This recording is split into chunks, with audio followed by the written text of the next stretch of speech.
Hello बच्चों, कैसे हो आप। मैं लेकर आया हूँ आज प्रश्नावली 1.1। पिछला वीडियो अगर आपने देखा होगा, वास्तविक संख्याओं का हमने परिचय किया था। उसमें बहुत ही शॉर्ट फॉर्म में सारी चीज़ों को कवर करने का प्रयास किया था। अब आज प्रश्नावली 1.1 को हम कवर करने वाले हैं। ये मेरे पास बुक है, यहाँ पे आप देख सकते हैं ना, ये बुक है। इसमें 1.1 पे क्वेश्चन जो दिया हुआ है, निम्नलिखित संख्याओं का एचसीएफ ज्ञात करने के लिए यूक्लिड विभाजन एल्गोरिदम का प्रयोग करते हुए, राइट। तो हम इस क्वेश्चन को यहाँ पे इस बोर्ड पे लिख चुके हैं। अब हम बारी बारी से इन सारे क्वेश्चंस को करेंगे। तो बिना कोई देरी के चलिए फटाफट शुरू करते हैं। आप लोग अपने साथ नोटबुक और एक पेन लेकर के बैठ जाइएगा। चलिए स्टार्ट करते हैं। लिखा हुआ है, निम्नलिखित संख्याओं का एचसीएफ ज्ञात करने के लिए एल्गोरिदम का प्रयोग करें। तो कौन सा एल्गोरिदम? यूक्लिड विभाजन एल्गोरिदम। इसको मैंने अपने वीडियो में, पिछला वीडियो अगर आपने देखा होगा तो उसमें, नहीं देखा होगा तो आप जाकर के मेरे चैनल पे देख लीजिएगा। उसको पहले सब्सक्राइब कर लीजिएगा, लाइक कर लीजिएगा, शेयर कर लीजिएगा। बहुत ही इंपॉर्टेंट मैं सीरीज़ लेकर के चल रहा हूँ। और जिनका मैथ्स वीक है, जिनको खूबियाँ है, डर लगता है, बहुत सारी दिक्कतें कुछ होती हैं इसमें, तो उनको बहुत हेल्पफुल हो ये होगा। ठीक है, तो आते हैं। तो यूक्लिड विभाजन एल्गोरिदम का जो यूज़ है, इसको मैं यहाँ पे शॉर्ट थोड़ा सा कर लेता हूँ। मैंने क्या बतलाया था? यूक्लिड प्रमेयिका के नाम से मैंने लिखा था। यूक्लिड प्रमेयिका इसी को बोलते हैं, यूक्लिड विभाजन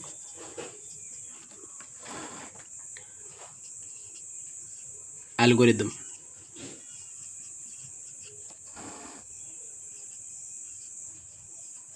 या इसको प्रमेयिका भी बोल सकते हो। ठीक है, मैं पिछला वीडियो में जो बताया उसको प्रमेयिका का मैंने नाम दिया था इसे। तो यूक्लिड विभाजन जो ये प्रमेयिका है, ये क्या कह रहा था कि एक सूत्र है A is equal to B Q plus R. ठीक है, जहाँ पे A क्या है? भाज्य है। B क्या बतलाया था? भाजक है। Q भागफल है। और R क्या है? शेषफल है।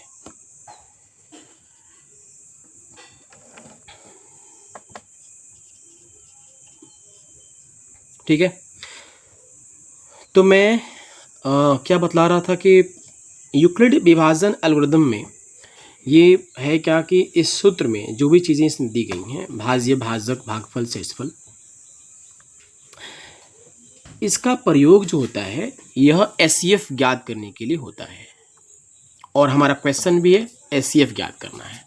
मैंने कल बताया था कि जितने मैंने परिचय में पॉइंट्स को टच किया, वो सारे पॉइंट्स आपके प्रश्नोत्तर जो प्रश्नावली जो है, इस प्रश्नावली के प्रत्येक क्वेश्चंस में अप्लाई होने वाले हैं। अगर आपने कल मेरा क्लास देखा होता, मतलब जो भी पिछला वीडियो अगर सुना उसको आपने देखा होता, तो आपको ये बहुत हेल्पफुल लगता। बट कोई बात नहीं, बहुत इजी लगता, बट कोई बात नहीं।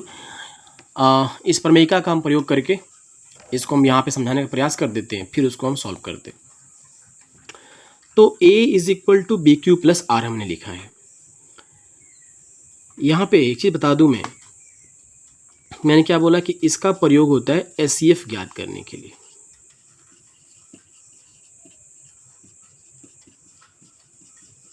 ठीक है, जब भी कोई दो संख्याएं दी होंगी, उनका अगर एचसीएफ फाइंड करना होगा तो इसका हम यूज़ करेंगे। लेकिन यूज़ करने का तरीका क्या होगा कि इसको हम स्टेप बाय स्टेप यूज़ करेंगे। स्टेप बाय स्टेप यूज़ करेंगे, चरणबद्ध तरीके से हम इसका प्रयोग करेंगे।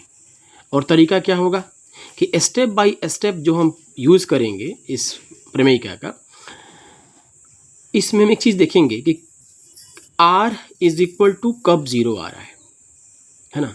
R इज इक्वल टू कब जीरो आ रहा है, शेषफल हमारा कब जीरो आ रहा है, किस स्टेप में आ रहा है। जिस स्टेप में R is equal to zero आएगा, उसी स्टेप में B जो होगा वो हमारा क्या होगा? एचसीएफ होगा।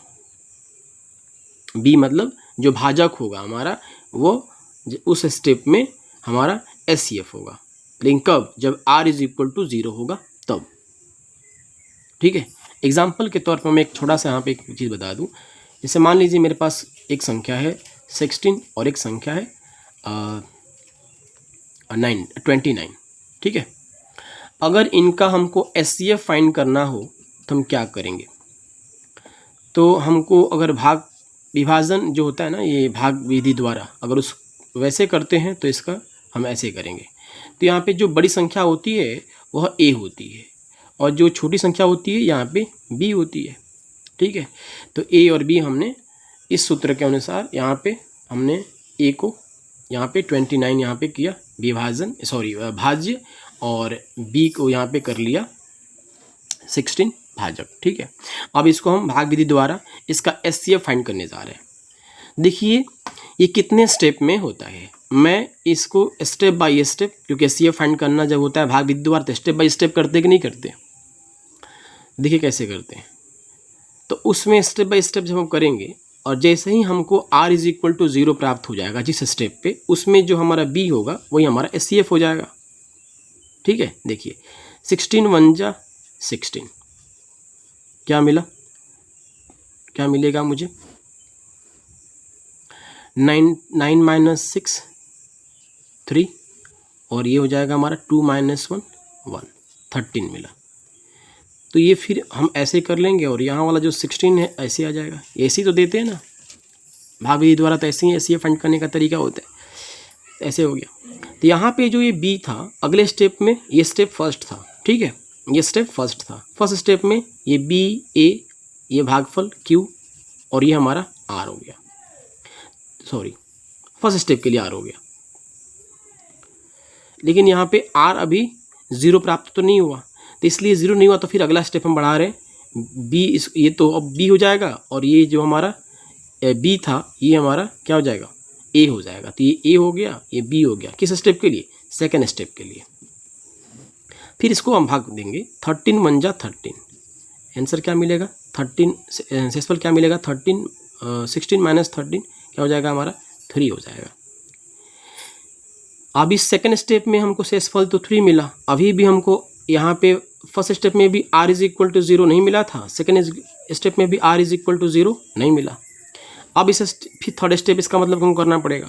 तो थर्ड स्टेप में ये जो 3 होगा यह हो जाएगा B भाजक, और जो A होगा ये हो जाएगा यहाँ से 13। ठीक है, तो 3 का टेबल हम 4 टाइम्स पढ़ेंगे, 12 आएगा, 3 4 जा 12, यहाँ पे 13 माइनस 12 1 आ गया। ठीक है, अभी भी यहाँ पे शेषफल जो है हमको 0 प्राप्त नहीं हुआ। जब तक 0 प्राप्त नहीं होगा तब तक इस स्टेप को हम आगे बढ़ाते जाएंगे। फिर देखिए यहाँ पे 1 को अब फिर दोबारा, तब जब अगला स्टेप जो करेंगे स्टेप 4, इसमें हमको क्या प्राप्त होगा?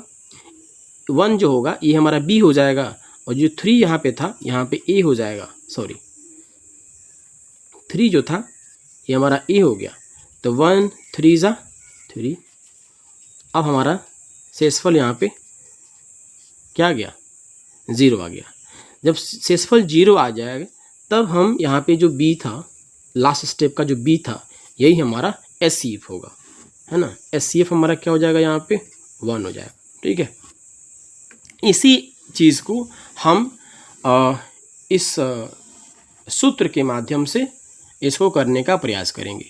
अगर हम इस चीज़ को यहाँ पे करें कि A is equal to BQ plus R था। ठीक है, यही है ना। तो फर्स्ट स्टेप में क्या हो रहा है? यहाँ पे A क्या है? 29 है, B हमारा क्या है? 16 है, और Q क्या है? 1 है। R यहाँ पे क्या है? 13 मिला। तो यहाँ पे R 0 इक्वल नहीं हुआ ना। ठीक है, फिर अगला स्टेप में क्या मिला? A 16 और B क्या बना था? 13, और शेषफल मुझे भागफल क्या मिला था? इधर Q 1, और शेषफल मुझे क्या मिला? 3। तो यहाँ भी R देखिए ये R है, R इज इक्वल टू अभी भी 0 नहीं मिला। थर्ड स्टेप में अब हमको यहाँ पे आ गए हम। थर्ड स्टेप में यहाँ पे ये A हो गया, ये B हो गया, तो A हमारा 13, B क्या हो जाएगा? 3, और Q क्या हो जाएगा 4, R क्या हो जाएगा हमारा यहाँ पे 1। अभी भी हमको R इज इक्वल टू 0 प्राप्त नहीं हुआ। अगले स्टेप में देखिए, फोर्थ स्टेप में देखिए, ए हमारा क्या है 3, बी हमको क्या मिला बाहर ये 1, और इधर से भागफल क्या मिला 3, और शेषफल क्या मिला है 0। तो यहाँ पे r इज इक्वल टू जैसे ही 0 मिला वैसे ही यहाँ पे जो b था, b की जगह पे क्या था 1 था ना, तो ये b हमारा जो होगा ये SCF हो जाएगा। तो लिखेंगे SCF is equal to b मतलब 1। ठीक है, समझ में आ रही बात। वैसे ही हम ये जो क्वेश्चन दिया हुआ है यहाँ पे इसको करेंगे, इसी सूत्र का, इसी प्रमेयिका का प्रयोग करते हुए हम इन दोनों संख्याओं का SCF फाइंड करेंगे। ठीक है, तो लिखेंगे हल।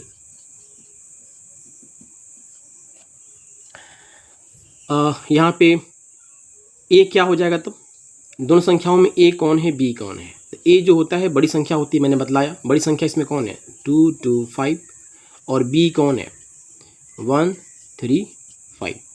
ठीक है, यहाँ पे लिखेंगे यूक्लिड विभाजन प्रमेयिका का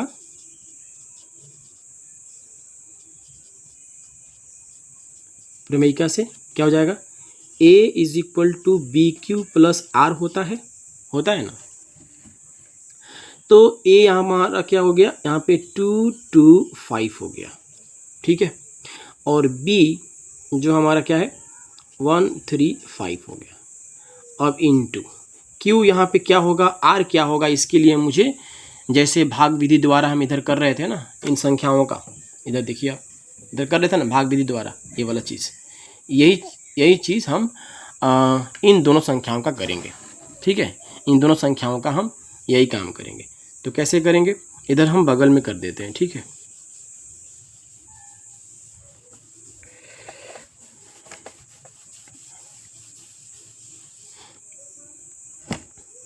तो मैं यहाँ पे भाग विधि द्वारा कर रहा हूँ।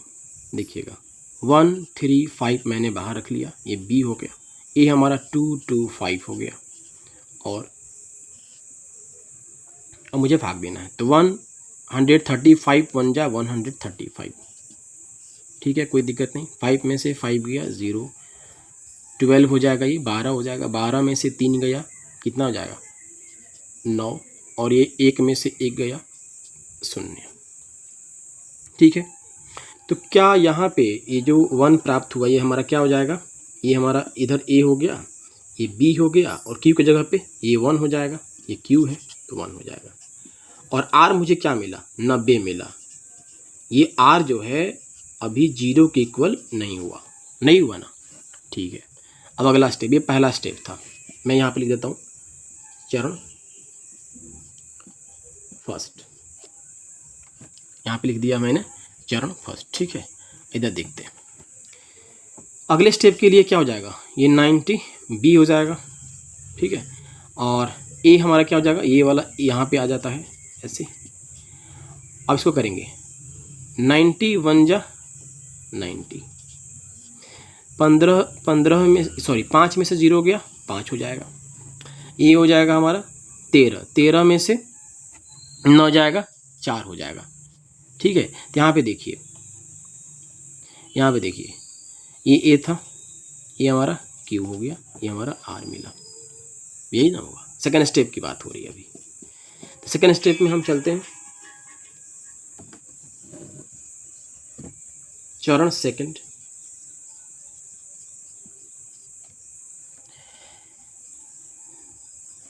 यहाँ पे क्या हुआ था चरण सेकंड में, ए हमारा 135, बी हमको क्या मिला 90, और क्यू होता है तो क्यू इसके बगल में क्या हो जाएगा इधर से 1 हो जाएगा, ये वाला 1, और आर मुझे क्या मिला ये मिला 45। क्या यहाँ पे आर 0 की इक्वल हुआ, जवाब होगा नहीं हुआ ना, अभी 45 आया है। इसलिए अभी भी हमको आगे स्टेप बढ़ाना पड़ेगा एचसीएफ फाइंड करने के लिए। अगला स्टेप के लिए क्या हो जाएगा, अब ये बी हो जाएगा और ए हमारा ये 90 हो जाएगा। ठीक है, ये बी हो जाएगा, ये ए हो जाएगा अगले स्टेप के लिए। और 45 2 ज़ा 90, 45 दूना 90, ये कट गया। ठीक है, तो यहाँ पे ये क्यू हो गया। अब यहाँ पे आर हमको क्या मिला, 0। ठीक है, 0 मिला, तो इसलिए हमारा जो ये बी होगा ये क्या हो जाएगा, बी हमारा ये एचसीएफ हो जाएगा। होगा कि नहीं होगा, तो पहले इसको हम कर लेते हैं यहाँ पे 45 चरण से थर्ड।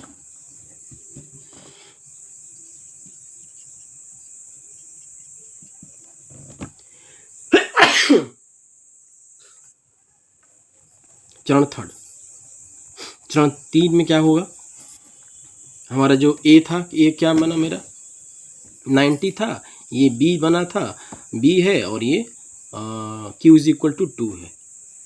तो क्या हो जाएगा थर्ड स्टेप में, ए हमारा 90 हो जाएगा, बी हमारा 45 दिखाई दे रहा है इधर 45, और क्यू हमारा क्या हो जाएगा, क्यू 2 हो जाएगा। ठीक है, और आर हमारा क्या हो गया, 0 हो गया। इसको हम 0 भी लिख सकते हैं, 0 लिख दें, 0। तो आर हमारा क्या हो जाएगा, 0 हो जाएगा। तो मैंने बताया कि जैसे ही आर हमारा 0 होगा, इस प्रमेयिका के नियम से जैसे ही आर यहाँ पे 0 होगा, वैसे ही क्या हो जाएगा, एचसीएफ हमारा क्या हो जाएगा, एचसीएफ हमारा 135 और 225 का एचसीएफ हमारा क्या हो जाएगा, ये जो बी है यही होगा 45। ठीक है, ये 45 हो जाएगा। तो आपको समझ में आया। ठीक है, आप इसको नोट करते चलिएगा। आसान लग रहा है ना, बहुत आसान लगेगा। ठीक है, अब आगे बढ़ते हैं, दूसरे नंबर क्वेश्चन पे आते हैं। इसको इरेज कर दें, आप इसको नोट करते रहिएगा। इसको इरेज कर लेते हैं।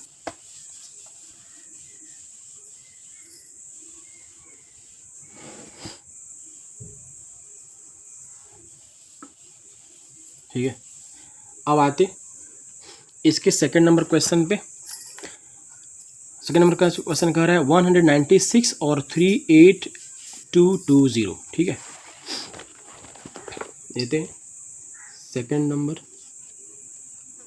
196 और 38220। ठीक है, तो उसी नियम का फिर से यूज़ करेंगे। यहाँ पे हल क्या दिया है, यहाँ पे दिया है a इज इक्वल टू बड़ी संख्या 38220,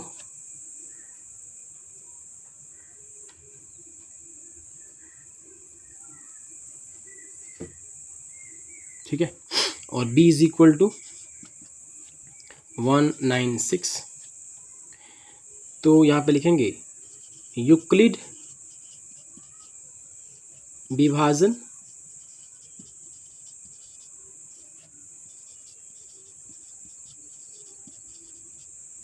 प्रमेयिका का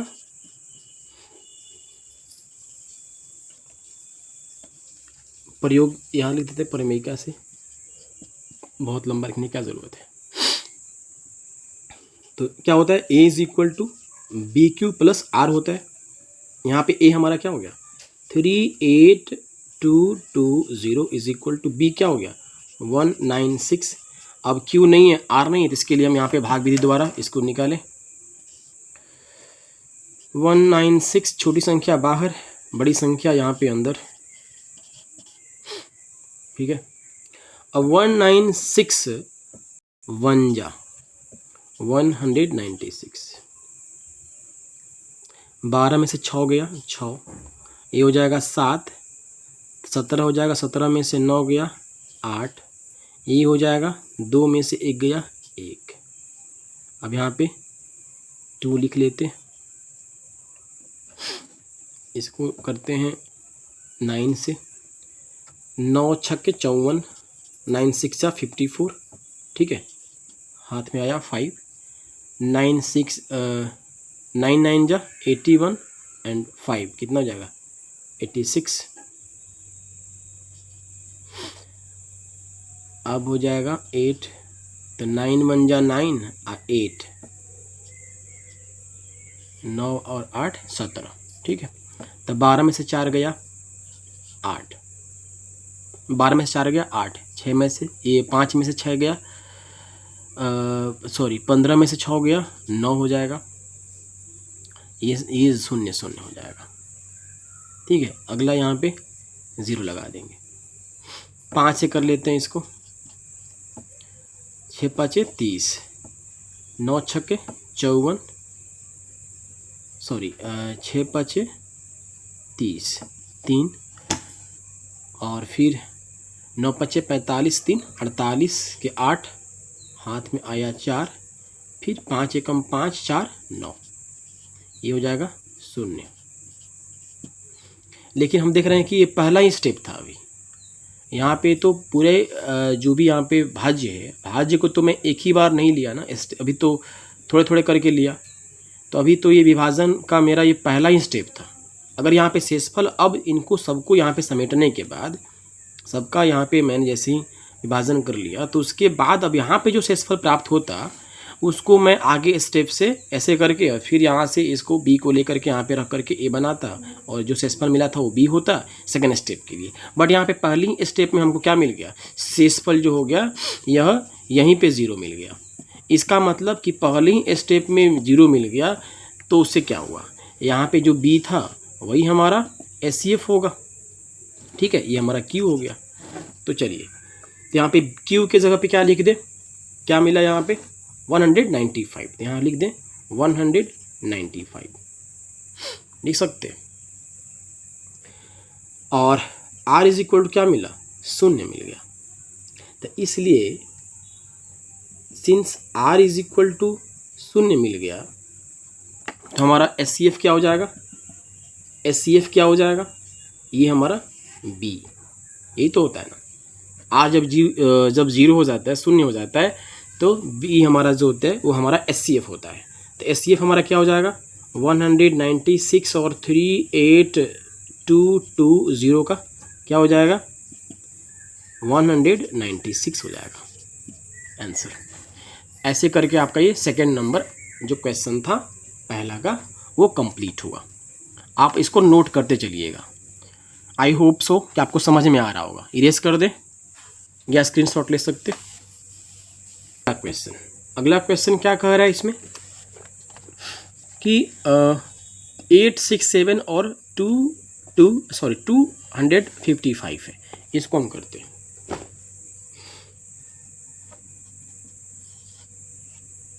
एट सिक्स सेवन और 255 है। यहाँ भी क्या हो जाएगा, हल करेंगे। आसान लग रहा है ना आपको, आसान लगेगा।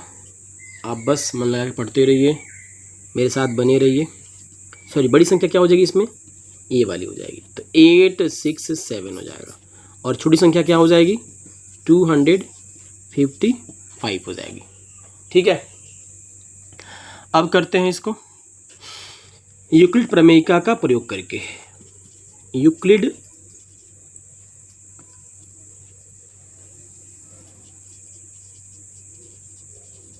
विभाजन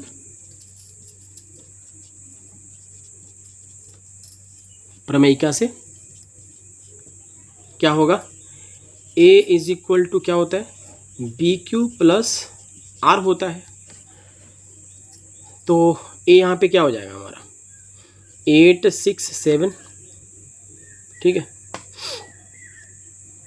867, और b हमारा क्या हो जाएगा 255 इंटू, अब q नहीं मालूम है, r नहीं मालूम है, तो फिर भाग विधि द्वारा इसको देखते हैं। इसको फिर भाग करके देखते हैं, एचसीएफ वाले स्टेप को फॉलोअप्स करते हुए देखते हैं। 255 बाहर हो जाएगा, 867 अंदर हो जाएगा। ठीक है, दिखाई दे रहा है आपको? वेल, तो 255 और 867 को डिवाइड करते हैं। ठीक है, तो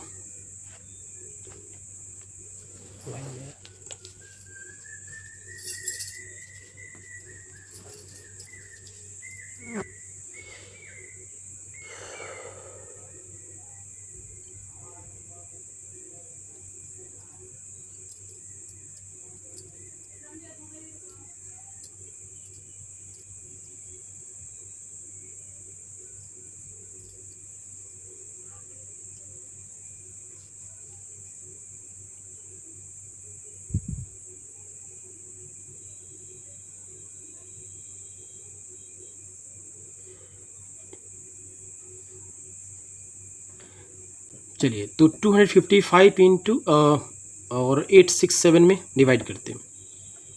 तो 3 से इसको हम कर सकते हैं। 255 3 सा क्या आएगा? 765 आएगा।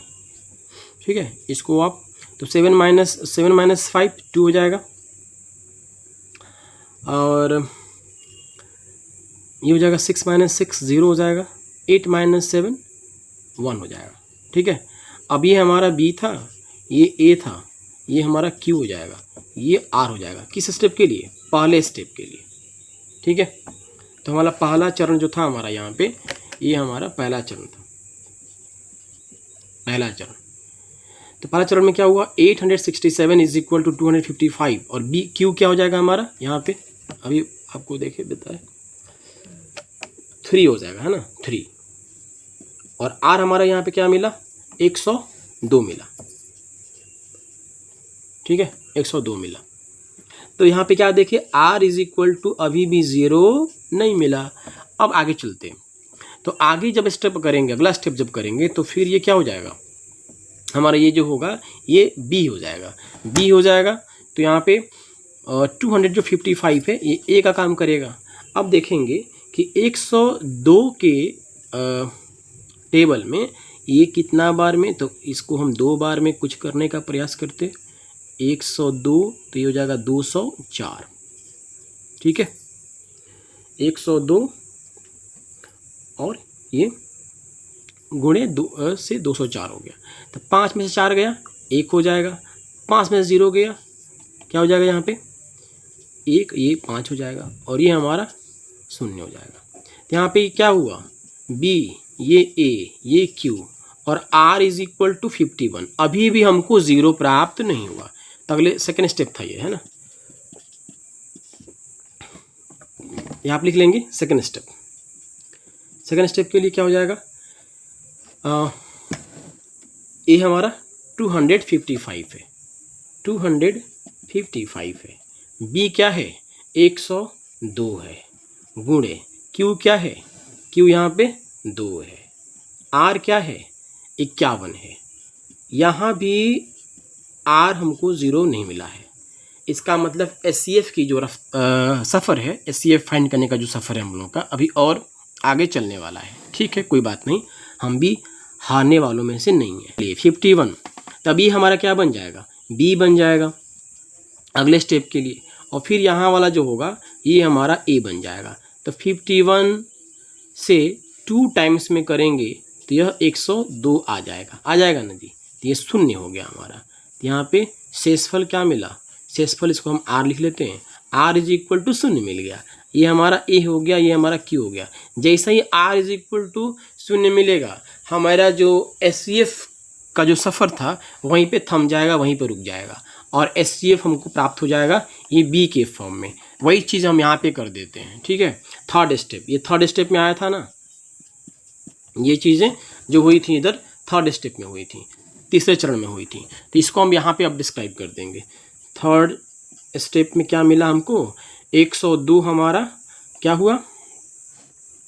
A था, यहाँ पे देख सकते हैं 102 हमारा A, इधर 51 जो है वह B है। तो 102 इज इक्वल टू 51 और गुणे Q हमारा क्या हो जाएगा? भागफल 2 है। ठीक है, तो ये 2 हो जाएगा। और शेषफल हमारा क्या हो जाएगा, शून्य। तो इसलिए आर यहाँ पे शून्य मिल गया। तो जब आर शून्य होगा, 0 होगा, तो HCF हमारा क्या होगा, 255 और 867 का क्या होगा HCF, ये वाला बी हो जाएगा। बी की जगह पे है ना ये, यही हमारा आंसर होगा। इस तरह से हम लोगों ने अपने पहले वाले क्वेश्चंस, आप इसको नोट करते रहिएगा, ठीक है। तो इस तरह से हम लोगों ने पहले वाले क्वेश्चंस के तीनों क्वेश्चंस को हमने कर लिया। पहले का 1 2 3 हमने तीनों कर लिया। अब दूसरे क्वेश्चन की बारी है, ठीक है। तो फटाफट हम दूसरे क्वेश्चन पे चलते हैं। इसको हम इरेज कर दें। आई थिंक सो कि आपने इसको नोट कर लिया होगा। अब हम दूसरे क्वेश्चन पे चलते हैं। बहुत मज़ा आ रहा है ना, समझ में आ रही होगी आपको सारी चीज़ें। घबराइएगा नहीं, जितने लोगों का मैथ्स वीक है, बहुत दिक्कत होता है, सबका प्रॉब्लम का सॉल्यूशन हम लेकर के आए हैं इस सीरीज में, ठीक है। अब आते हैं अगले क्वेश्चन पे। आइए हम चलते हैं दूसरे क्वेश्चन पे। क्वेश्चन दूसरा नंबर हमारा है, मैंने यहाँ पे बोर्ड पे लिखा भी है, आपको बुक से भी दिखला दे, कि दर्शाइए कि कोई धनात्मक विषम पूर्णांक 6q + 1, 6q + 3 या 6q + 5 के रूप का होता है, जहाँ कोई q जो है कोई पूर्णांक है, ठीक है। तो अगर मेरा आपने पिछला वीडियो देखा है तो आपको समझ में आना चाहिए कि यह विषम पूर्णांक क्या होते हैं, ठीक है। विषम पूर्णांक क्या होते हैं मैंने कल समझा चुका, मैंने अपने वीडियो में समझाया है, अगर आप देखना चाहते हो तो देख सकते हो। माना कि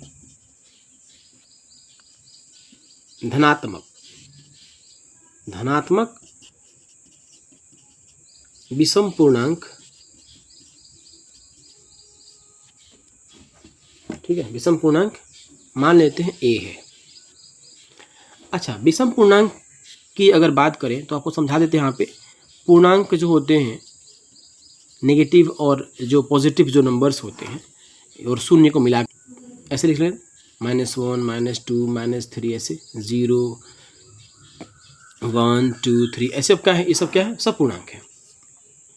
इसी में कोई सम पूर्णांक है और कोई विषम पूर्णांक है। कोई सम पूर्णांक है, कोई विषम पूर्णांक है। अब सम में भी कोई धनात्मक है, कोई ऋणात्मक है। इसमें भी कोई धनात्मक है, कोई ऋणात्मक है, कोई धनात्मक है, कोई ऋणात्मक है, कोई धनात्मक है, कोई ऋणात्मक है। तो धनात्मक हो चाहे ऋणात्मक हो, सम पूर्णांक वही होगा जो क्या होगा, वो संख्याएं जो 2 से विभाजित हो जाएंगी। अब विषम पूर्णांक धनात्मक हो चाहे ऋणात्मक हो, वो सारी संख्याएं जो 2 से विभाजित नहीं होंगी। जो 2 से डिवाइड हो जाए वो सम पूर्णांक, जो 2 से नहीं हो पाए वो विषम पूर्णांक। सिंपल। अब ये पॉजिटिव और नेगेटिव की जो बात हो रही है, धनात्मक ऋणात्मक की जो बात हो रही है, ये तो यही कह रहा है कि आखिर वो कौन सा नंबर होगा। तो जनरली आपको हम बताए थे कि जो सम पूर्णांक का जो होता है वो क्या होता है, रूप 2m होता है, और विषम पूर्णांक का होता है 2m + 1 होता है, ठीक है, 2m + 1 होता है। तो अब ये मान लीजिए कोई, मैंने वही चीज़ किया कि यह कौन सा ये विषम पूर्णांक जो रूप होगा वो धनात्मक होगा, नहीं पता है। तो मैंने क्या कर लिया, अगर m यहाँ पे पॉजिटिव होगा, है ना, धनात्मक पूर्णांक होगा, तब जाकर के ये जो रूप है, ये जो संख्यात्मक जो रूप इसका जो प्राप्त होगा वो हमारा विषम धनात्मक पूर्णांक होगा, धनात्मक विषम पूर्णांक होगा। इसके लिए सिंपल यहाँ पे आते हैं, आपको धीरे धीरे समझ में आ जाएगा, ठीक है।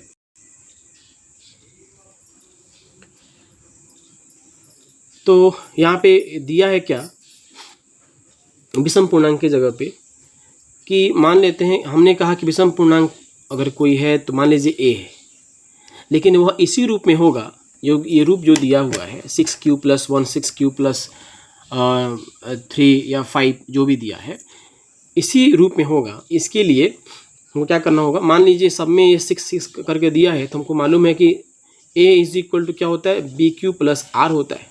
तो अगर ए हमने इस पूरे व्यंजक को माना तो ये जो रूप दिया हुआ है 6q+1, 6q+3 या 6q+5, इसमें जो 6 जो यहाँ सब में जो कॉमन दिख रहा है ये क्या हो जाएगा, b हो जाएगा, है ना। तो यहाँ पे लिख सकते हैं b बराबर 6, ठीक है, b बराबर 6 और q कोई पूर्णांक है तो आगे उसमें हम देखेंगे b बराबर 6। अच्छा, एक चीज़ बता देता आपको, यूक्लिड प्रमेयिका का जब प्रयोग करेंगे तो इसमें एक चीज़ समझिएगा कि a इज इक्वल टू मैंने मान लीजिए लिख लिया 6q+r, ठीक है। r आपने एक चीज़ आपने गौर किया होगा कि r हमेशा जो होता है या तो 0 के बराबर होता है या 0 से क्या होता है, क्या होता है, बड़ा होता है। r 0 से बराबर होगा, 0 के बराबर होगा या फिर 0 से बड़ा होता है, 0 से छोटा ये कभी नहीं होता है। और एक और चीज़, r क्या होता है, हमेशा क्या होता है, b से क्या होता है, हमेशा छोटा होता है। r हमेशा b से छोटा होता है। तो इसको अगर हम पूरे को कंपाइल रूप में लिखें तो ऐसे लिख सकते हैं, r जो होता है वह क्या होता है, 0 से बड़ा होगा या उसके बराबर होगा, और लेकिन b से हमेशा ये छोटा होता है, ये ध्यान रखना है। ये कभी कभी MCQ में इस संबंध को पूछता भी है, तो आप इसको याद रखेंगे। तो इसलिए अगर r b से सदैव छोटा होता है तो क्या b r की यहाँ पे संभावित जो संख्यात्मक जो रूप होगा वो क्या हो सकता है, उसकी जो वैल्यू होगी, संख्यात्मक जो इसकी वैल्यू होगी वो क्या हो सकती है। या तो मैंने कहा कि इसका जो रेंज होगा छोटा, और या तो 0 के बराबर या 0 से बड़ा। तो 0 के बराबर होगा तो r यहाँ पे 0 हो सकता है, 0 से बड़ा तो r 1 भी हो सकता है, 0 से बड़ा है तो ये 1 के बाद 2 भी हो सकता है, 3 भी हो सकता है, 4 भी हो सकता है, 5 भी हो सकता है, लेकिन 6 b बराबर क्या है, 6 है, बराबर नहीं हो सकता, उससे छोटा हो सकता है तो 5 तक हो सकता है, ठीक है। अगर b बराबर हमारा 7 होगा तो ये 6 तक जाएगा, एक कम होगा। 7 b है तो r लास्ट b तक नहीं होगा। r अगर हमारा b 9 है तो b अगर हमारा 9 है तो r हमारा हमेशा क्या होगा, 0 से 8 तक होगा, एक मतलब संख्या कम होगा, ठीक है। तो एक चीज़ ये समझ गए। अब इसको हम क्या करेंगे, बारी बारी से इन r के वैल्यूज़ को इसमें पुट करके इसका हम देखेंगे कि ये इसका जो रूप बन रहा है क्या बन पा रहा है। तो यहाँ पे देखेंगे, जब r बराबर 0 तब a हमारा क्या बनेगा, 6 इंटू क्यू के जगह पे हमने क्या रखा, क्यू हमको नहीं पता है, क्यू तो हालांकि ये कोई पूर्णांक है तो क्यू ऐसे रख दिए, और r के जगह पे हमने 0 कर दिया है। आंसर क्या मिला, 6q मिला, ठीक है। r बराबर 1 रखेंगे तो a इज इक्वल टू हमको क्या मिलेगा, 6q+1 मिलेगा, 6q+1 मिलेगा, ठीक है। r बराबर 2 रखेंगे तो a बराबर क्या होगा, 6q+2 होगा। r बराबर 3 रखेंगे तो a बराबर क्या होगा, 6q+3 होगा। r बराबर 4 रखेंगे, a बराबर क्या होगा, 6q+4 होगा। r बराबर 5 रखेंगे तो a बराबर क्या होगा, 6q+5 होगा। यहीं पे रुक जाएंगे और हम देखेंगे कि अगर q हमारा कोई पूर्णांक है तो ये जो व्यंजक प्राप्त हुआ है ये क्या हमारा विषम धनात्मक विषम पूर्णांक को ये वैलिड कर पा रहा है। पॉसिबिलिटीज तो हमारे पास ये 5 स्टेप तक होंगे ना, ये सॉरी 6 स्टेप तक, 0 से लेकर 5 तक। तो ये जो रूप प्राप्त हम किए, इसमें ये चीज़ एक तो वेरीफाई कर लेंगे कि क्या यह विषम पूर्णांक के अंतर्गत सब आ रहे हैं, है ना। धनात्मक विषम पूर्णांक मान लीजिए q इज इक्वल टू अगर 1 रखें, है ना। तो यहाँ पे ए बराबर हमारा क्या हो सकता है, इसी में रखें या किसी में भी रखें तो क्या होगा, जैसे मान लीजिए पहला स्टेप है सी क्यू, तो सी क्यू में सी इंटू वन, सॉरी 6 इंटू 1 6 हो गया। दूसरा स्टेप 6q+1 रखें, तो 6 इंटू क्यू की जगह पे 1 + 1 तो कितना हो जाएगा, 6 × 1 = 6 और +1 कितना हो जाएगा, 7 हो जाएगा। 6q+2 रखें, तो 6 इंटू 1 + 2 6 × 1 = 6 + 2 कितना हो जाएगा, 8 हो जाएगा। 6q+ क्या हुआ, वो तो हो गया। ये 6q+3 अब रखें, तो 6q q की जगह पे 1 रखें, 3 रखें, 6 × 1 = 6 और 3 9 हुआ। वैसे ही 6q इंटू 4 रखें, तो 6 इंटू 1 + 4 क्या हो जाएगा, 6 × 1 = 6 + 4 10 हो जाएगा। 6q+5 रखें, 6 इंटू 1 + 5 6 × 1 = 6 + 5 11 हो जाएगा। इसमें हम देखा कि विषम धनात्मक कौन हो रहे हैं, विषम धनात्मक कौन हो रहा है, विषम जो 2 से डिवाइड नहीं हो सके। 2 से डिवाइड नहीं होने वाला संख्या कौन कौन इसमें आ रहा है, 7 आ रहा है, और कौन आ रहा है, 9 आ रहा है, और 11 आ रहा है। और इसका जो रूप क्या था, ये था, इसका फॉर्म क्या है, ये है, इसका फॉर्म क्या है, ये है।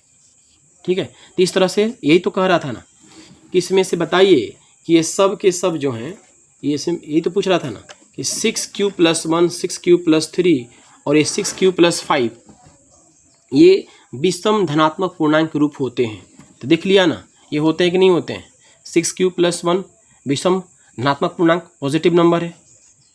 6q+3 ये भी पॉजिटिव नंबर है, पॉजिटिव इंटीजर है। 6q+5 ये भी पॉजिटिव इंटीजर है। तो इस तरह से हम कह सकते हैं कि यहाँ 6q+1 6q+3 तथा 6q+5 एक धनात्मक पूर्णांक है।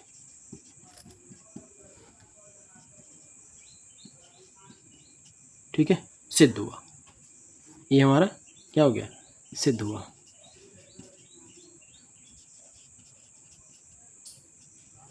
हमने दर्शा दिया। ठीक है, इस तरह से आप, हमको उम्मीद है कि आपको समझ में आ रहा होगा। ठीक है, इसको इरेज कर दें, अगले क्वेश्चन की तरफ बढ़ते हैं। आप इसको नोट डाउन करते चलिएगा।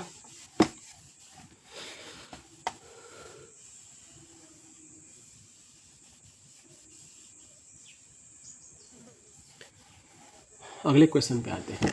क्वेश्चन नंबर जो 3 है, देखिए इसमें क्या कह रहा है। क्वेश्चन नंबर 3 में किसी परेड में 616 सदस्यों वाली एक सेना आर्मी की टुकड़ी को 32 सदस्यों वाले एक आर्मी बैंड के पीछे मार्च करना है। ठीक है, दोनों समूहों को समान संख्या वाले स्तंभों में मार्च करना है। तो उन स्तंभों की अधिकतम संख्या क्या होगी जिसमें वे मार्च कर सकते हैं। ठीक है, इसका मतलब कि हमको अधिकतम संख्या मतलब कि HCF फाइंड करना है। किसका किसका, 616 और 32 का। सिंपल कहानी ये समझिए। ठीक है, तो चलिए हम इसको फाइंड करते हैं यूक्लिड प्रमेयिका का यूज़ करते हुए। तो चलिए स्टार्ट करते हैं। अगला क्वेश्चन, किसी परेड में 616 सदस्यों वाली एक सेना टुकड़ी को 32 सदस्यों वाले एक आर्मी बैंड के पीछे क्या करना है, मार्च करना है। तो दोनों समूहों को समान संख्या वाले स्तंभों में मार्च करने के लिए उन स्तंभों की अधिकतम संख्या क्या होनी चाहिए, ये फाइंड करना है। ठीक है, तो इसमें एक सबसे सिंपल काम का क्या करेंगे कि जो भी इसमें जो बड़ी संख्या है, बड़ी संख्या कौन है, 616 है, इसको हम A कर लेते हैं। 616 को हम A कर लेते हैं। और छोटी वाली जो संख्या है B, उसको हम 32 को B कर लेते हैं। ठीक है, और यूक्लिड प्रमेयिका का हम प्रयोग करते हैं। यूक्लिड प्रमेयिका का हम प्रयोग करेंगे। यूक्लिड विभाजन प्रमेयिका का प्रयोग करने पे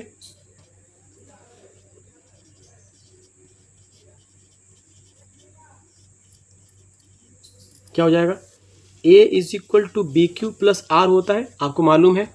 तो क्या करेंगे, यहाँ पे A हमारा हो गया 616, B हमारा 32।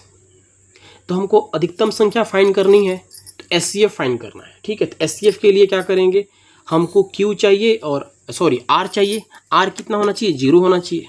तो आर को 0 करने के लिए हम ये भाग विधि द्वारा इसको करेंगे 32 और 616 में विभाजन। तो क्या करेंगे, 32 एकम 32, ठीक है ऐसे। तो ये हो जाएगा हमारा 11 में से 2 गया 9, ये हो जाएगा हमारा 5 में से 3 गया 2, 29 हो गया। यहाँ पे 6 आ गया। ठीक है, अब क्या करेंगे, 32 में 9 से करते हैं, तो 9 दूना 18 के 8 हाथ में आया 1, 9 3 27 और 1 28 हो जाएगा। ठीक है, 6 में से 8 गया नहीं जाएगा, तो 16 में से 8 जाएगा 8 हो जाएगा। ये हो जाएगा 8, 8 में से 8 जाएगा 0 हो जाएगा, ये 0 हो जाएगा। ठीक है, तो ये 8 हुआ। तो पहला अभी स्टेप कंप्लीट हुआ। तो ये हमारा बी था, ये ए था और ये हमारा क्यू हो गया, और ये हमारा आर प्राप्त हुआ। तो यहाँ पे लिखेंगे क्यू इज इक्वल टू क्या हो गया, 19 हो गया, और आर क्या हो गया, 8 हो गया। तो क्या यहाँ पे आर 0 मिला, क्या नहीं मिला, 0 के बराबर नहीं हुआ ना। इसलिए हमारा ये पहला जो स्टेप है, ये जो पहला स्टेप है ये अभी इनकम्प्लीट रह गया एचसीएफ फाइंड करने के पॉइंट ऑफ व्यू से। तो अगला इसको क्या करेंगे, फिर अगला स्टेप हम उठाएंगे। तो यहाँ पे तब ये आर नहीं रह जाएगा, अब अगले स्टेप के लिए यह बी हो जाएगा। और ए के लिए क्या करेंगे, इस 32 को यहाँ पे रख लेंगे। ठीक है, अब 8 के टेबल में 32 कितने बार में आता है, तो 8 चौके 32, ये कट गया। ठीक है, तो हमारा ए जो है ए हो गया, ये क्यू हो गया। शेषफल हमारा यहाँ पे क्या मिला, शेषफल हमारा क्या मिला, इसको आर लिख लेते हैं। आर हमारा क्या मिला, 0 मिल गया। तो इस तरह से अब यहीं पर हम स्टॉप कर जाएंगे सेकंड स्टेप में। ये सेकंड स्टेप था, या ऊपर वाला पहला स्टेप था। तो पहले स्टेप में हमको आर नहीं 0 नहीं मिला था, लेकिन सेकंड स्टेप में आर यहाँ पे हमको 0 मिल गया। इसलिए यहाँ पे इसको कर लेंगे सेकंड स्टेप में। ए हमारा 32 है और बी क्या है हमारा 8 है, क्यू क्या है, क्यू यहाँ पे 4 है, प्लस आर क्या है 0 है। तो इस तरह से हमको आर यहाँ पे क्या मिला, 0 मिला। तो जब आर 0 मिलता है, जब आर क्या मिलता है 0 मिलता है, तब एचसीएफ हमारा क्या होता है, बी यहाँ पे 8 हो जाएगा। तो एचसीएफ हमारा जो होगा 16, 32 और 616 का वो क्या हो जाएगा, 8 हो जाएगा। ठीक है, तो लिखेंगे अतः स्तंभों की अधिकतम संख्या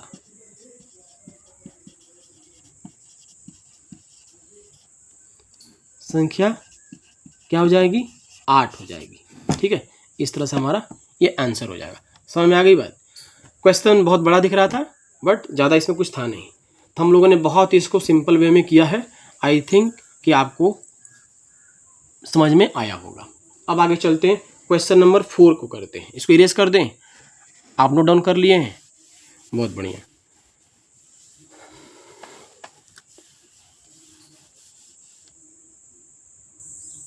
चलिए अगला क्वेश्चन करते हैं हम।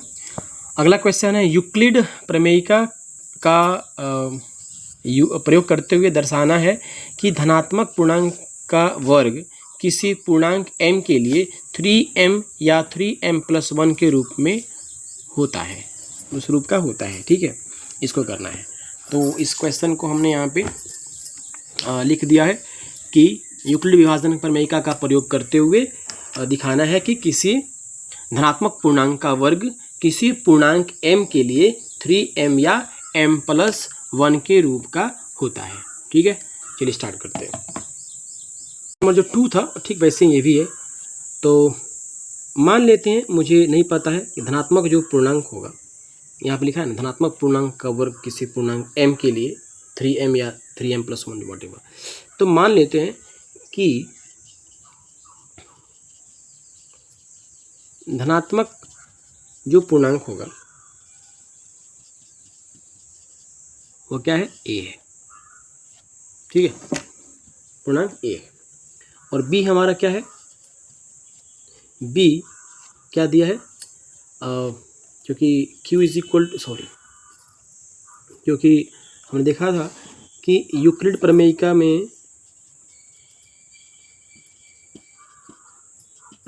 में क्या था, ए बराबर क्या होता है, BQ प्लस R होता है, ठीक है। यहाँ पे अगर ए हमने धनात्मक पूर्णांक मान लिया तो आगे जो ये चीज़ है इसमें जैसे क्वेश्चन में गिवन है कि यह 3m प्लस 1 या 3m प्लस या 3m प्लस 1 ऐसे करके दिया है। तो यहाँ पे जो m है वह q हो गया और 3 जो है हमारा b हो जाएगा। तो 3 हमारा जो है यह b हो गया। तो इस तरह से हमने यहाँ पे लिख दिया, ठीक है। इसको यहाँ से इरेज कर देते हैं। तो मैंने बतलाया था कि r क्या होता है, हमेशा b से छोटा होता है, ठीक है, होता है ना, और 0 के से बड़ा या उसके इक्वल होता है। तो इस हिसाब से यहाँ पे r की जो पॉसिबिलिटीज़ जो हैं, r की जो संभावित संख्याएं हैं वो क्या हो सकती हैं, 0 हो सकता है, 1 हो सकता है, 2 हो सकता है, ठीक है, इतना हो सकता है। 3 से जितना b होगा उससे एक कम तक हम r को एज्यूम कर सकते हैं। अब आगे करते हैं। तो यूक्लिड प्रमेयिका से a इज इक्वल टू जो BQ प्लस R है, यहाँ पे अगर हम a is equal to b की जगह पे 3 रख दिए, 3Q प्लस R कर दिए, ठीक है। तो जब अब यहाँ से हम बारी बारी से जो R की जो वैल्यूज़ यहाँ पे लिखे, जो संभावित जो संख्याएं लिखे, से 0 1 2, तो R अगर 0 है, लिख देंगे जब R इज इक्वल टू 0 तब A क्या होगा, तब A होगा 3Q प्लस 0 बराबर 3Q, ठीक है, ठीक है। अब इस 3Q को A इज इक्वल टू हमारा क्या मिला, 3Q मिल गया। अगर हम कह रहे हैं कि अब इस धनात्मक पूर्णांक का वर्ग, धनात्मक पूर्णांक किसको माने हैं, A को माने हैं, तो इसका हम वर्ग कर देंगे। तो इसका जो वर्ग करेंगे तो इसको भी वर्ग करना पड़ेगा, ठीक है। तो ये हो जाएगा A स्क्वायर। तो इसको हम क्या लिख सकते हैं, 3 का स्क्वायर और Q का स्क्वायर लिख सकते हैं अलग अलग, बहुत बढ़िया। क्या 3 स्क्वायर को हम 3 इंटू 3 लिख सकते हैं, अब बगल में Q स्क्वायर लिख सकते हैं ना, ठीक है। तो अगर हम 3Q स्क्वायर को अगर हम m मान लेते हैं, यहाँ पे हम इसको अगर m मान लें, ये m अगर हम मान लें इसको, तो यहाँ पे क्या बन जाएगा, 3m बनेगा कि नहीं बनेगा। तो A स्क्वायर इक्वल टू क्या बनेगा, 3m बनेगा, ठीक है। ये पहला हमारा चीज़ यहाँ पे सिद्ध हो रहा है। क्या कह रहा था कि किसी भी धनात्मक पूर्णांक का वर्ग, किसी भी धनात्मक पूर्णांक का वर्ग, किसी भी धनात्मक पूर्णांक का वर्ग किसी पूर्णांक m के लिए, किसी पूर्णांक m के लिए 3m होना चाहिए। तो देखिए यहाँ पे धनात्मक पूर्णांक a का वर्ग 3m आया कि नहीं आया, ठीक है। अब अगला करते हैं। जब r इज इक्वल टू 1 होगा, अब जब r इज इक्वल टू 1 हो जाएगा तब a इज इक्वल टू हम क्या कर सकते हैं, r इज इक्वल टू 1 तो a is equal to 3Q plus 1 हो सकता है। अब कह रहा है कि फिर वर्ग करो, धनात्मक पूर्णांक का वर्ग, तो a स्क्वायर इधर करना पड़ेगा, तो फिर इधर भी 3Q प्लस 1 को स्क्वायर करना पड़ेगा। तो 3Q प्लस 1 कैसे है, a प्लस b का होल स्क्वायर के फॉर्म में दिख रहा है यहाँ पे।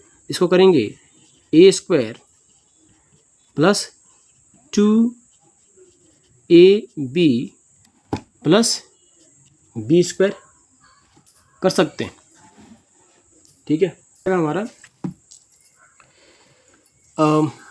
9Q स्क्वायर हो सकता है ना ये, और प्लस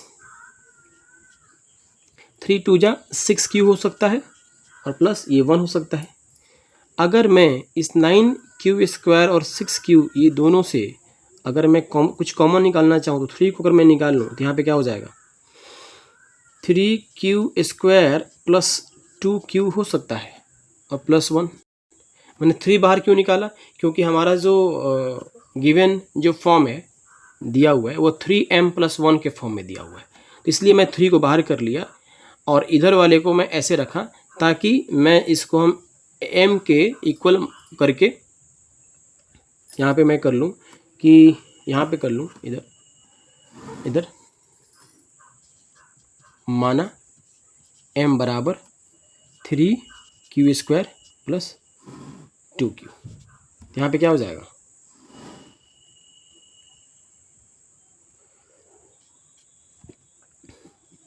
3, ये पूरा m कर लिया तो m और +1, a² = 3m+1 भी आ गया।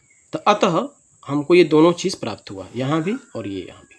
इस तरह से हम यहाँ पे कह सकते हैं कि अतः किसी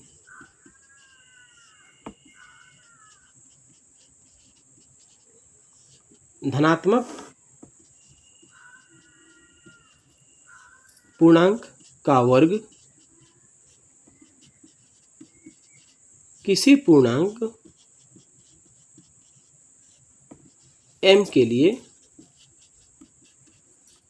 क्या होता है 3m या 3m+1 का के रूप का होता है। ठीक है, इस तरह से आपका ये आंसर हो गया। तो चौथा नंबर क्वेश्चन भी हमारा कंप्लीट हुआ। अगले क्वेश्चन पे आते हैं, लास्ट क्वेश्चन पे आते हैं। अगला क्वेश्चन कह रहा है कि यूक्लिड विभाजन प्रमेयिका का प्रयोग करते हुए दर्शाएं कि किसी धनात्मक पूर्णांक का घन 9m+1 या 9m+8 के रूप का होता है। ठीक है, तो ये लास्ट क्वेश्चन है, इसको भी हम कर डालते हैं। चलिए, तो इसको इरेज कर दें हम।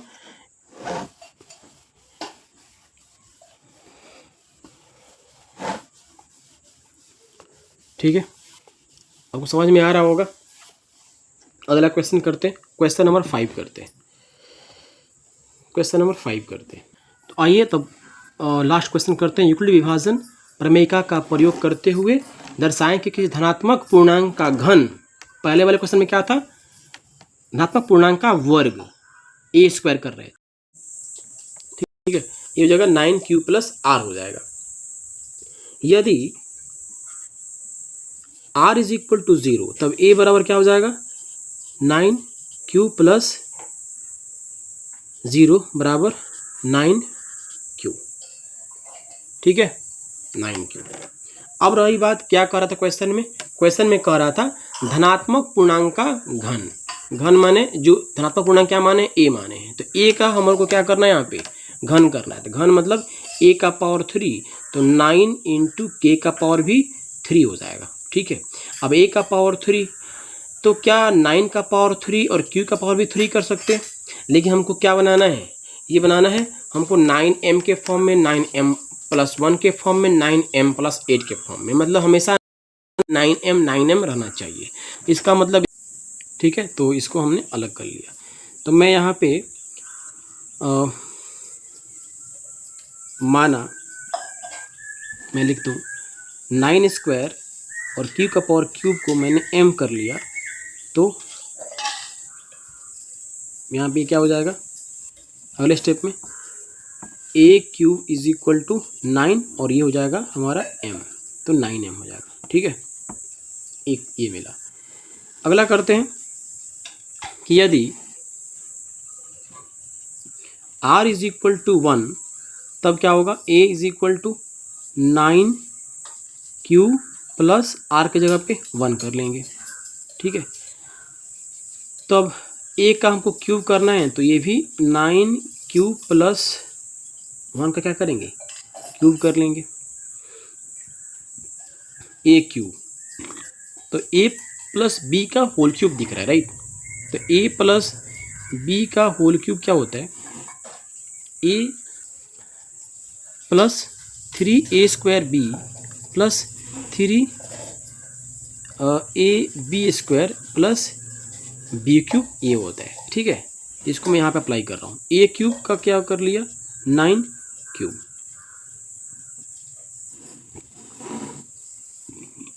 3a² हो गया हमारा 9 क्यूब का स्क्वायर। फिर कह रहे हैं बी कर लो तो 1 प्लस 3ab स्क्वायर तो 3 ए का 9 क्यूब और बी का कह रहा है इसका स्क्वायर, ठीक है 1 का स्क्वायर। फिर प्लस और अगला क्या करें बी, तो बी का क्यूब कर लिया, तो बी का क्यूब मैंने 1 का क्यूब कर लिया। तो यहाँ पे क्या मिला, मैं वैसे ही 9 क्यूब को जैसे ऊपर में किया था वैसे कर सकता हूँ। 9 इंटू 81 क्यूब ऐसे कर सकता हूँ, ठीक है। प्लस इधर हो गया 3 इंटू 9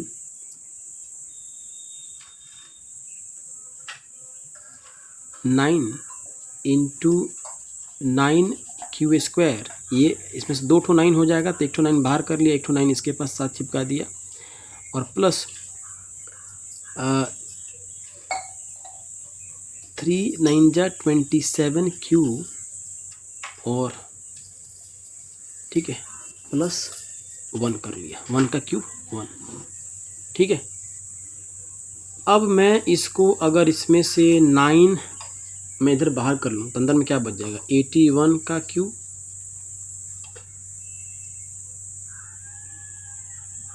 ठीक है, और इधर हो जाएगा हमारा 9 3 27 27। और अब आते हैं अगले स्टेप पे कि जब r इज इक्वल टू 2, इधर 0 कर लिए, r इज इक्वल टू 1 कर लिए, ठीक है। अब आते हैं r इज इक्वल टू 2 पे, तो एक क्या हो जाएगा हमारा, एक क्या हो जाएगा हमारा 9m प्लस सॉरी ये हमारा क्या हो जाएगा, ये हमारा क्या हो जाएगा 9q प्लस 2 हो जाएगा। दोनों तरफ q करने पे aq इधर हो जाएगा 9q प्लस 2 का क्यूब हो सकता है। तो a cube is equal to क्या हो जाएगा, इसका क्यूब कर लेते हैं तो 9a cube plus 3a square की जगह पे हो जाएगा 9q a square b plus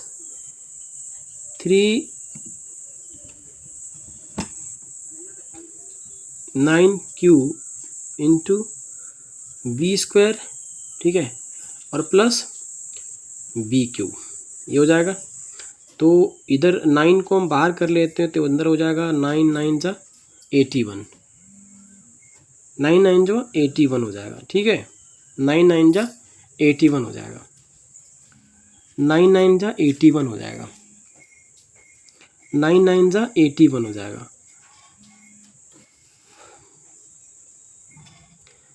तो जूली तो काय फ़ोन आ रहा है बार बार, तुम्हारे मोबाइल पे भी आ रहा था मेरे घर का, उधर चल, ठीक है। तो इधर हो जाएगा 9q, तो इसको मैं ऐसे कर लूँ, ठीक है। तो अब ये 9 बाहर कर लिया, अंदर में हो जाएगा 9q, तो 9 स्क्वायर q का क्यूब और इधर प्लस उधर अंदर में हो जाएगा 9 9 जा 81, तो 3 into 81 Q square into 2 plus अंदर में यहाँ पे हो जाएगा 3 इंटू 27, यहाँ पे कर लेते हैं 9 3 जा 27 क्यू और ये हो जाएगा इंटू 4 प्लस 8 हो जाएगा, ठीक है। तो मुझे इन सब से कोई मतलब नहीं है, मुझे इधर 9 से मतलब है और लास्ट में मुझे 8 चाहिए। अब बाकी जो बीच में बच गए वो बच गए यहाँ पे 81 क्यू प्लस 9 9 जा 81 हो जाएगा, क्यू का क्यूब और फिर हो जाएगा 3 2 जा 6, तो 6 1 जा 6 और 6 8 जा 48 क्यू स्क्वायर और प्लस इनका क्या हो जाएगा 7 चौके 28 और 7 दूना 14 100 7 दूना 14, 7 चौके 28, 7 दूना 14 और 2 16 हो जाएगा 168 क्यू। इधर लास्ट में 8 बच गया। तो मुझे इन सब को क्या करना है, m मान लेना है m। इधर 9 हो गया, लास्ट में इधर 8 बचा। तो ए क्यू इज इक्वल टू मुझे क्या मिला, ये मिला है ना। तो इस तरह से हमने देखा कि हम मुझे r इज इक्वल टू 2 ही करने पे, r का जगह पे हमको 2 ही रखने पे मुझे मेरा ये रिजल्ट प्राप्त हो गया, a cube is equal to 9m plus 8। ठीक है, तो इस तरह से हमने देखा कि मुझे क्या फाइंड करना था, धनात्मक पूर्णांक का घन करने पे, माने a का घन करने पे ये सब चीज़ें प्राप्त हो रही है। का घन करने पे प्राप्त हुआ कि नहीं हुआ, मतलब ए क्यूब का घन करने पे a का घन करने पे 9m प्लस 1 9m प्लस 8 ये प्राप्त हुआ कि नहीं हुआ, तो हुआ है ना। पहला स्टेप में यहाँ पे जब r इज इक्वल टू 0 रखे थे तो मुझे a cube is equal to 9m मिला। ठीक है, जब r इज इक्वल टू 1 किए तो a cube is equal to 9m plus 1 मिल गया। और फिर जब r इज इक्वल टू जब 2 रखे तो a cube is equal to 9m plus 8 मिल गया। तो इस तरह से हमारा ये क्वेश्चन कंप्लीट हुआ। तो लिख सकते हैं यहाँ पे, अतः किसी